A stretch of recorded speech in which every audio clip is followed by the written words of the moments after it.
आप सभी का बहुत बहुत स्वागत है एक नए वीडियो में। प्यारे दोस्तों, अभी तक चैनल पर नए हो तो सब्सक्राइब कर लेना। और दूसरे नंबर में आपको किसी भी ऑनर्स पेपर या सब्सिडरी पेपर का नोट्स तथा सजेशन चाहिए तो कमेंट बॉक्स में उसका नाम लिख कर दो। इस चैनल के माध्यम से आपको बिल्कुल फ्री यानी कि बिल्कुल निःशुल्क दिए जाएंगे। और मेरे द्वारा जो नोट्स सजेशन दिए जाते हैं उसी से सारे सवाल आपके एग्जाम में पूछे जाते हैं, जिसका जीता जागता प्रूफ मैं आप लोगों के सामने दिखाने वाला हूँ। इसके बाद हम लोग वीडियो प्रारंभ करेंगे। एक बार फिर से रिक्वेस्ट करता हूँ, चैनल पर नए हो तो सब्सक्राइब अवश्य कर लेना है, ठीक है। प्यारे बच्चों, मेरे द्वारा सभी ऑनर्स पेपर तथा सब्सिडरी पेपर का सजेशन बच्चों को दिया जाता है और मेरे द्वारा जो सजेशन दिए जा रहे हैं उसी से सारे सवाल आपके एग्जाम में छप रहे हैं। तो विद्यार्थियों का यहाँ पर देख सकते हो कमेंट किस प्रकार आया हुआ है। इस तरह के कमेंटों की संख्या 100-200 में नहीं, हज़ारों में है बच्चों। यहाँ पर देख सकते हो साफ साफ किस तरह का फीडबैक आया हुआ है बच्चों का। और ये बच्चों का कहना है कि सर आप जो सजेशन देते हो सभी ऑनर्स तथा सब्सिडरी पेपर का, उसी से सारे सवाल एग्जाम में मैच कर गए हैं, एक भी सवाल इधर उधर का नहीं है। तो प्यारे दोस्तों, आप भी हमारे ऊपर भरोसा करो और आप हमारे चैनल से जुड़ जाओ। मेरे द्वारा जो सजेशन दिए जा रहे हैं उससे आप एग्जाम हॉल में प्रवेश करने से एक दिन पहले जरूर देख लेना ताकि आपको हेल्प मिले। बीए पार्ट 2, बीए द्वितीय वर्ष या बीए सेकेंड ईयर में यदि आपने साइकोलॉजी बोले तो मनोविज्ञान जैसे सब्जेक्ट को ऑनर्स पेपर के रूप में रखा है तो प्यारे बच्चों, आज का वीडियो आप सभी के लिए वरदान साबित होने वाला है। यहाँ पर जितने भी प्रश्न आप देख रहे हो सारे के सारे प्रश्न काफ़ी ज़्यादा इंपॉर्टेंट है। आज हम लोग देखने जा रहे हैं साइकोलॉजी ऑनर्स पेपर 3 के इंपॉर्टेंट क्वेश्चन। वही प्रश्न देखने का काम करेंगे जो आपके एग्जाम में 100% पूछा जाए। प्यारे बच्चों, यहाँ पर जो भी बातें होती है 100% गारंटी वाली बातें होती है। यदि आपको मेरे इन बातों पर विश्वास ना हो तो सभी के पास तो क्वेश्चन बैंक होगा ही। क्वेश्चन बैंक को पलटाइए और देखिए ये सारे सवाल आपके एग्जाम में कितने बार पूछे गए हैं, तो ही आपको इन प्रश्नों की अहमियत तथा इंपॉर्टेंसी पता चलेगी। ये सारे सवाल आपके एग्जाम में एक बार नहीं पूछे गए हैं, ना ही 2 बार पूछे गए हैं, पिछले 10 वर्षों से लगातार पूछे जा रहे हैं। अब आपका सवाल आता होगा, सर ये सारे सवाल पिछले 10 वर्षों से लगातार क्यों पूछे जा रहे हैं? सही सवाल है आपका, इसलिए पूछे जा रहे हैं क्योंकि इससे बेहतरीन, इससे सर्वश्रेष्ठ सवाल साइकोलॉजी जैसे सब्जेक्ट में है ही नहीं। इसलिए एग्जामिनर के द्वारा इसे बार बार दोहराने का कार्य किया जा रहा है, ठीक है। इन सभी प्रश्नों का आंसर जो है साइकोलॉजी बोले तो मनोविज्ञान के प्रोफेसर के द्वारा काफ़ी सरल और आसान शब्दों में तैयार किए गए। यदि आप इन प्रश्नों का आंसर एक नज़र से देख लेते हो आप मन की गति से याद कर पाओगे और पूरे लाइफ टाइम तक इन प्रश्नों का आंसर नहीं भूल पाओगे। इसी से प्यारे दोस्तों आप अंदाज़ा लगा सकते हो कि साइकोलॉजी के प्रोफेसर के द्वारा इन सभी प्रश्नों का आंसर कितने सरल शब्द और आसान शब्दों में तैयार किए गए। मेरे द्वारा दिए गए आंसर को यदि आप एग्जाम हॉल में सेम टू सेम लिख देते हो तो एग्जामिनर यानी कि कॉपी जांचने वाले भी इंप्रेस हो जाते हैं और आपको साइकोलॉजी जैसे सब्जेक्ट में फुल मार्क्स देते हैं, क्योंकि उन्हें भी सरल और आसान शब्दों में ही उत्तर पसंद है, ठीक है।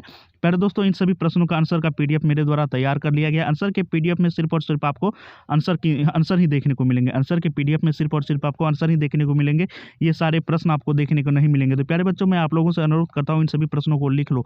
आपके पूरे साल की तैयारी को मात्र इस 10 मिनट के वीडियो में कवर किया जा रहा है और 10 मिनट की वीडियो में 100 मार्क्स की गारंटी ली जा रही है। तो आप लोगों के पास एक गोल्डन अपॉर्चुनिटी है, इस तरह की अपॉर्चुनिटी को यूं ही जाने नहीं दिया जा सकता। तो जल्दी से आप इन प्रश्नों को लिखो, फिर वीडियो के अंत में बताऊंगा कैसे कुल मिलाकर 1 मिनट में आप इन सभी प्रश्नों के आंसर का पीडीएफ प्राप्त कर पाओगे, ठीक है। जब आप प्रश्न ही ना लिखोगे तो आंसर का पीडीएफ लेके क्या करोगे? तो इसलिए आप लोगों से मेरा अनुरोध है, जल्दी से इन प्रश्नों को अपने कॉपी में लिख लीजिए। पहला प्रश्न आपका यहाँ पर देख पा रहे हो, असमान मनोविज्ञान अथवा मनोविकृति विज्ञान का संक्षिप्त इतिहास प्रस्तुत कीजिए, ठीक है।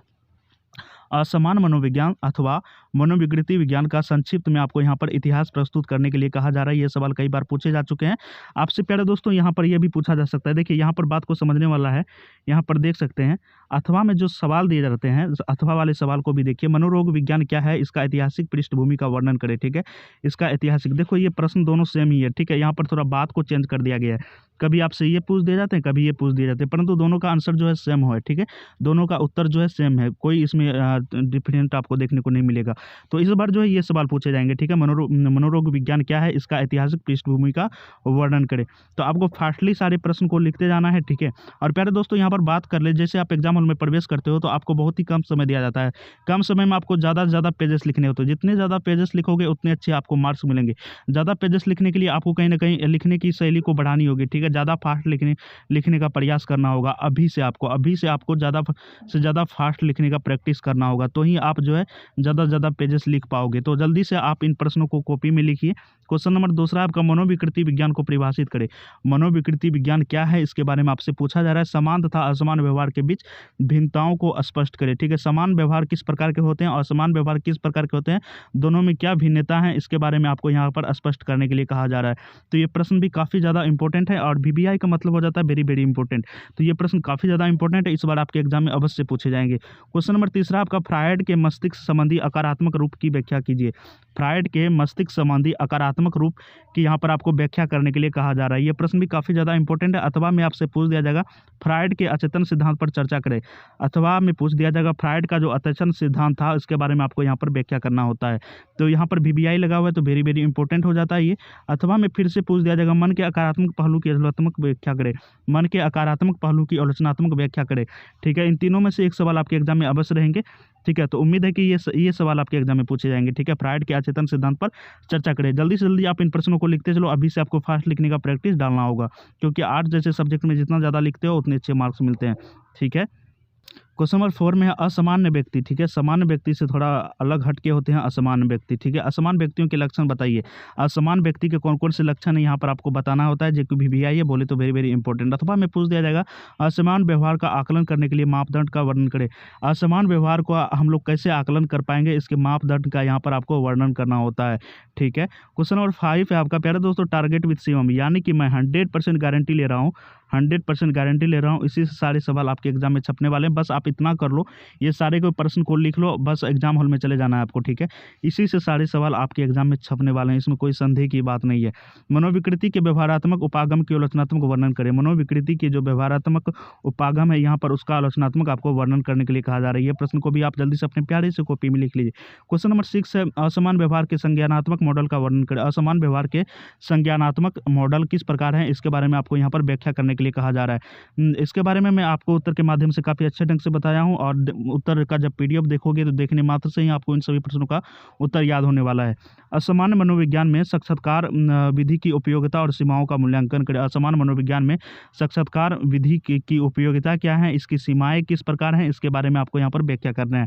अथवा में पूछ दे नैदानिक साक्षात्कार के गुण तथा दोष का यहाँ पर विवेचन करें। यहाँ पर नेगेटिविटी तथा पॉजिटिविटी के बारे में पूछा जा रहा है, नैदानिक साक्षात्कार के बारे में। ठीक है, ये प्रश्न भी काफ़ी ज़्यादा इंपॉर्टेंट हो जाता है। क्वेश्चन नंबर 8 है आपका प्रक्षेपण परीक्षण का असमान मनोविज्ञान में उपयोग का मूल्यांकन करें। प्रक्षेपण परीक्षण का असमान मनोविज्ञान में उपयोग का मूल्यांकन करें। अथवा में पूछ दिया जाएगा प्रक्षेपण परिविधि के गुण एवं अवगुणों का वर्णन करें। ठीक है, तो जल्दी से आप इन प्रश्नों को कॉपी में लिख लीजिए। हम ज़्यादा प्रश्न आपको नहीं लिखवाएंगे, बस इतना ही प्रश्न लिखवाएंगे जो आपके एग्जाम में पूछा जाएगा। अथवा में पूछ दिया जाता है प्यारे दोस्तों कभी कभी कि मनोविकृति विज्ञान के उपकरण के रूप में प्रक्षेपण विधि के गुण एवं दोषों का वर्णन करें। मनोविकृति विज्ञान के उपकरण के रूप में प्रक्षेपण विधि के नेगेटिविटी तथा पॉजिटिविटी का यहाँ पर व्याख्या करने के लिए कहा जा रहा है।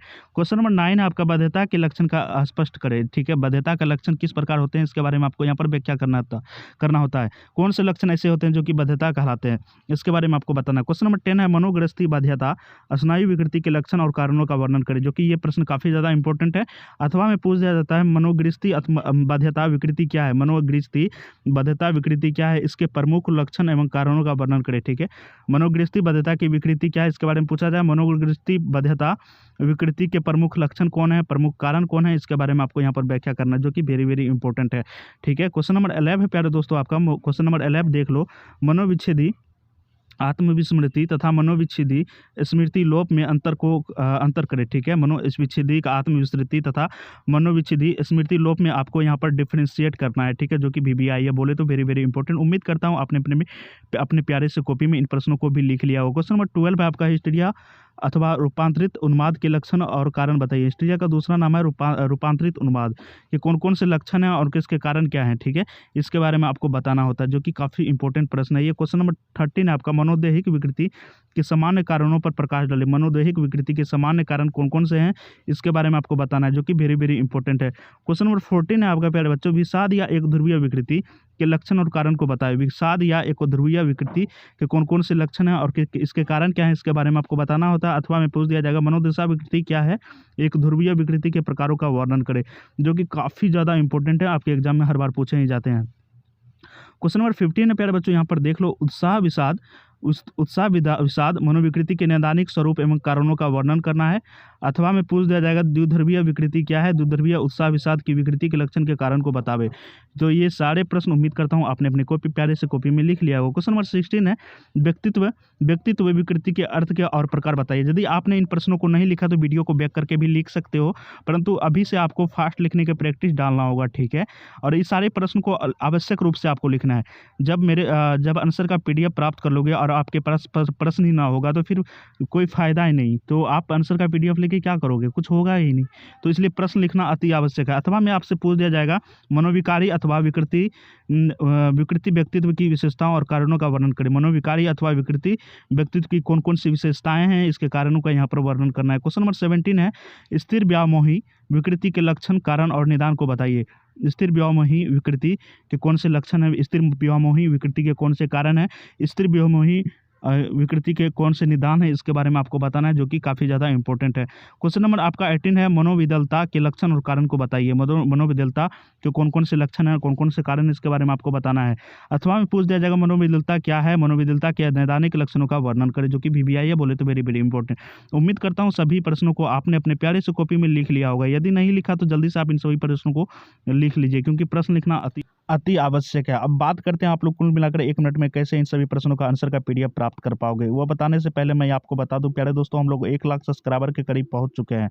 जैसे ही 1 लाख सब्सक्राइबर पार हो जाते हैं हम लोग, तो यहाँ पर आपको सभी ऑनर्स पेपर तथा सब्सिडरी पेपर के अलग अलग प्रोफेसरों के द्वारा आप लोगों को डिजिटल बोर्ड पर बिल्कुल निःशुल्क शिक्षाएं दी जाएंगी और सारे कंटेंट आपको बिल्कुल निःशुल्क मिलने वाले हैं। तो मेरे द्वारा आप लोगों के लिए इतना सारा मेहनत किया जा रहा है, तो आप लोगों का भी फर्ज बनता है चैनल को ज़्यादा से ज़्यादा सब्सक्राइब करें। तो सभी के घर में कम से कम 4 से 5 एंड्रॉयड फ़ोन तो अभी अवश्य होंगे। सभी फ़ोन से आपको चैनल को सब्सक्राइब कर देना है, ठीक है, क्योंकि हम आप लोगों के लिए इतना सारा मेहनत कर रहे हैं और आप लोगों का फर्ज बनता है, दायित्व बनता है कि चैनल को ज़्यादा से ज़्यादा सब्सक्राइब करें। और मेरे द्वारा इन सभी प्रश्नों का आंसर का PDF भी आप लोगों को प्यारे बच्चों बिल्कुल निःशुल्क दिए जा रहे हैं, जिसके 1 भी रुपये नहीं लिए जा रहे हैं। तो आप लोग ज़्यादा से ज़्यादा सब्सक्राइब करवाओगे। अब कुल मिलाकर बात कर ले, यहाँ पर आप सभी इन सभी प्रश्नों का आंसर का PDF प्राप्त करने के लिए आपको क्या करना होता है, डिस्क्रिप्शन बॉक्स में जाना होता है, जहाँ पर आपको टेलीग्राम तथा व्हाट्सएप ग्रुप का लिंक देखने को मिलेगा, उसे ज्वाइन कर लेना है। ज्वाइन करते ही आपको क्या करना है, बार बार चेक करते रहना है, ठीक है। किसी भी समय आपको इन सभी प्रश्नों का आंसर का PDF देखने को मिल सकता है, ठीक है। और आप PDF को डाउनलोड करके आप भी अपनी पढ़ाई में 4 चांद लगा सकते हो।